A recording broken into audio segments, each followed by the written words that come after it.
Still on Senator De La Rosa, the Justice Department maintains its position on the possible implementation of a warrant of arrest against the senator. And for details, we have our News 5 correspondent Camille Samonte. Camille, magandang hapon. Ano ang posisyon na tinutukoy ng Department of Justice? Yes, Lord, binigyan din ng Department of Justice yung dalawang options, oras na isilbi na nga itong arrest warrant ng International Criminal Court laban kay Senator Ronald Bato de la Rosa. Paliwanag ni Justice Spokesperson Polo Martinez, nakasaad sa Republic Act 9851 o Crimes Against International Humanitarian Law na pwedeng isurrender o kusang isuko ang senador. At ikalawa, option nila ay ang pag-extradite o paghiling ng isang bansa para isuko sa kanila ang taong ipinaa-aresto. Mas mabilis ang proseso ng pagsuko na ginawa.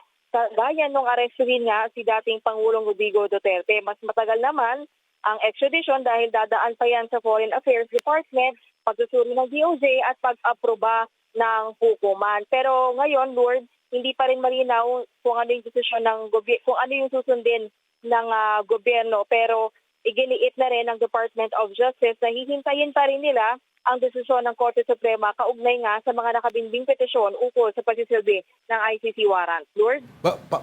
Palinaw lang, Camille, sorry. Extradition, pero i-extradite mula sa Pilipinas si Senator Bato? Ganun ba yun? Yes, Lord. Isa yun sa mga option na pinag-aaralan ng Department of Justice. But again, yun nga kailangan din kasi nating tignan, no? Kasi pag sinabing extradition, that's between two states. Oo, Pero kasi ang naglabas ng warrant ay isang international tribunal. So yung part na yan hindi pa rin malinaw. Kaya nga ang gusto ng Department of Justice ay hintayin kung ano yung magiging desisyon ng Korte Suprema.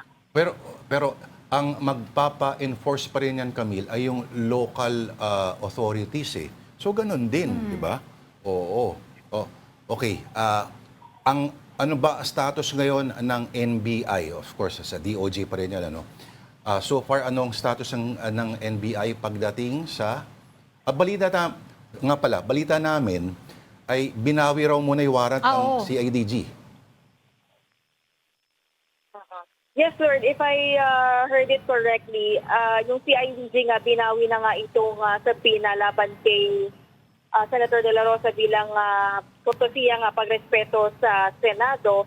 As to the position of the NBI, wala tayong klarong sagot tungkol dyan dahil nag-aabang rin kami actually, Lord, kasi supposedly dapat magkakaroon ng meeting si Secretary Frederick Vida with NBI Director Matibag para nga pag-usapan itong issue ng pag-i-implement ng warrant.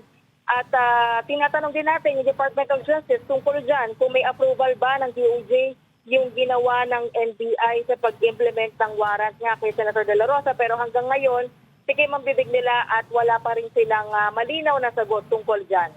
Actually, yung pinagtataka ng mga tao, Camille, online is bakit daw sinabi na babawiin respecting the protective courtesy given to Senator Bato de la Rosa when that protective custody is not wala sa batas. It's not in the law.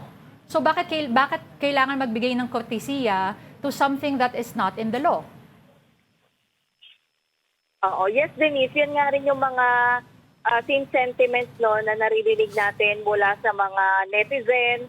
But yun nga, yung kampo kasi ni Senator Ronald Bato de la Rosa, naninindigan sila na dapat hintayin din ng DOJ yung magiging desisyon ng Korte Suprema para nga mabigyang linaw dun sa limitation ng gobyerno sa pakikipag-cooperate nito sa International Criminal Court. Pero kasi, Denise, kung babalikan din natin, firm ang Department of Justice na walang batas na nagbabawal sa ating gobyerno na makipag-cooperate sa ICC. So, yun nga, ang hindi lang malinaw sa atin ngayon kung may nagbago ba sa posisyon ngayon ng gobyerno at hanggang ngayon ay hinihintay pa rin namin yung sagot tungkol dyan. Pero maiba ko, Camilo. Ito, pwede mong hindi sagutin. Kamusta na kaya si Zaldi ko ngayon? Ano? Nakakahinga siguro sa cool na cool. Wala sa akin ang atensyon. Nako, Lord, wala pa rin tayong update tungkol dyan even sa Department of Foreign Affairs. Kasi nga, yung issue ng asylum application ay very confidential yan at given na sa Europe pa yan in-apply ni Zaldico, talagang mahirap makakuha ng confirmation. But the embassy, the last time na nakukuha kong update from the Embassy of France, ay patuloy pa rin nilang kino-confirm kung meron nga ba talagang di umanong mansyon si Zaldico sa Paris. Alright.